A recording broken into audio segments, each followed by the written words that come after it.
Boa tarde, meus queridos alunos do curso de Serviço Jurídico, né? Nós estamos hoje aqui, turma 302, né?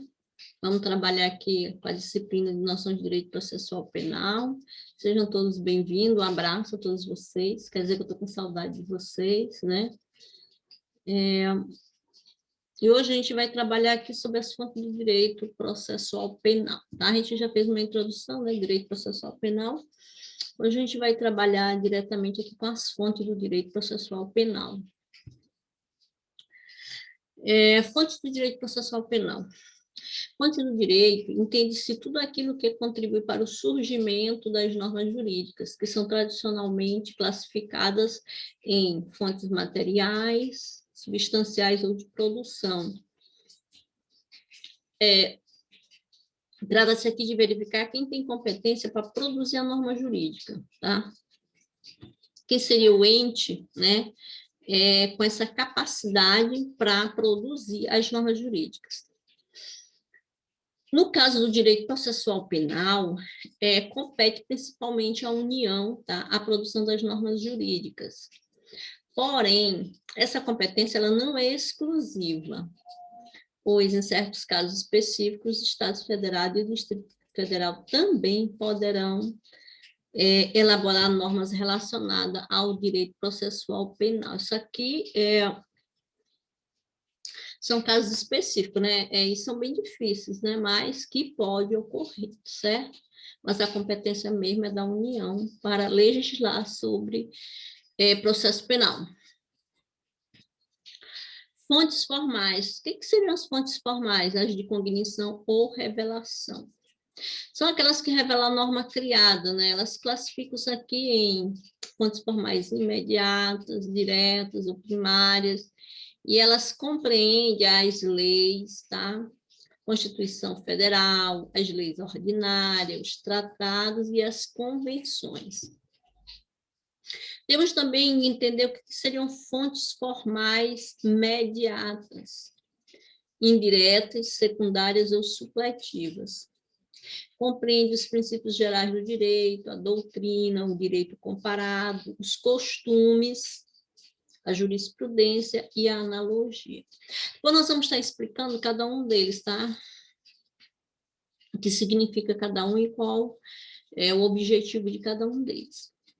Quando a gente trata aqui de princípios gerais do direito, no artigo 3º do Código de Processo Penal, ele diz que são postulados éticos que, embora não venham escrito no bojo do ordenamento jurídico, inspiram-se, por exemplo, podemos dizer assim, que a ninguém é lícito alegar sua própria torpeza, tá? Ou seja, sua falta de conhecimento. Nós temos também aqui a doutrina. O que seria a doutrina? A doutrina ela compreende a opinião dos doutos que no caso são os estudiosos, né, do direito, né, sobre os mais variados temas. Tem aqui significativa influência no processo legislativo, no ato de julgamento e no processo de revelação de norma, tá?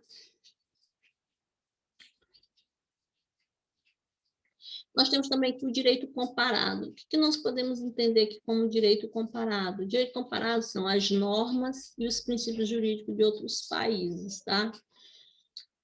Podem, por vezes, fornecer subsídios importantes aqui para a revelação da norma nacional também. Bastando lembrar ainda que a influência que tem, por exemplo, o direito europeu continental em nosso direito, né? Tem uma influência muito forte, muito grande. Então, quando a gente fala de direito comparado, a gente está falando aqui em fazer uma equivalência entre as normas jurídicas nossas, né, do nosso país, com de outros países. Aqui, no caso, a gente cita um exemplo aqui do continente europeu, né? Costumes, o artigo 4º da LINDB, a LINDB significa Lei de Introdução, né, ao direito, tá, brasileiro.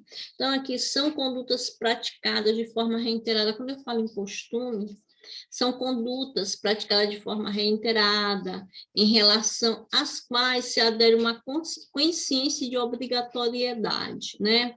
Fala-se aqui em costume, segundo legem, quer dizer, de acordo com a lei, prater-legem, supra-lacunas legais, e contra-legem, contrário à lei.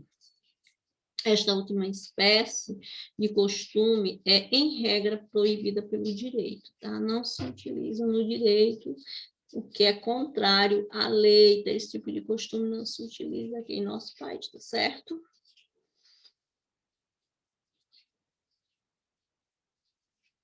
Nós temos aqui jurisprudência.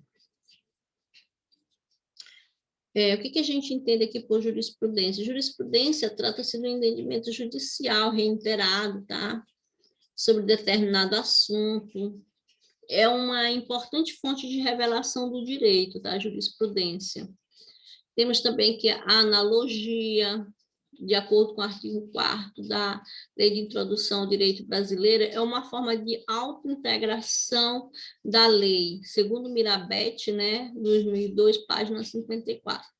Consiste em utilizar determinada norma, no caso aqui, aplicável a um caso previsto pelo legislador, a uma outra situação semelhante que não foi prevista pelo legislador. Isso quer dizer o quê, por exemplo? No caso de analogia, o legislador ele não preveu de maneira específica uma situação, uma determinada situação na lei.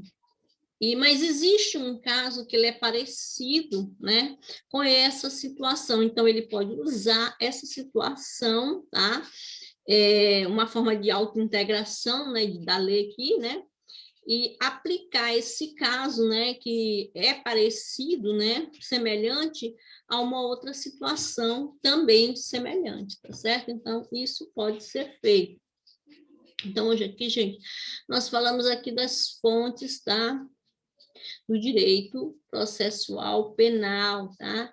Então, aqui nós temos os tipos de fonte, que nós temos as fontes materiais ou substanciais ou de produção, né? Que aqui no caso a gente pode entender os tipos de normas principais que nós temos, no caso as fontes formais de cognição ou revelação, são aquelas que revelam a norma criada, né? São as normas que são feitas, e a gente pode entender como normas criadas, feitas, né?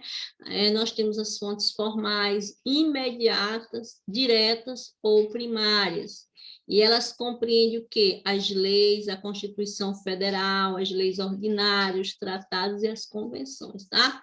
Então, eu falo aqui de fontes formais imediatas, diretas ou primárias são as leis que eu diria principais, né? São a lei que serve de base, que no caso é a Constituição Federal, as leis ordinárias, tratados, convenções, né? Que deles aderem outros tipos de leis mais específicas de acordo com a situação. E nós temos também as fontes formais mediatas, que são indiretas, secundárias ou supletivas, né? Compreende aqui os princípios gerais do direito, a doutrina, o direito comparado, os costumes, a jurisprudência e a analogia, que foi o que eu acabei de explicar cada um deles, como é que eles funcionam, qual o objetivo deles, né? Como postulados do direito processual penal e do direito em si, tá?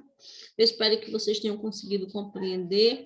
Quero deixar meu abraço para vocês e até o nosso próximo encontro. Tchau, tchau, todos vocês, queridos.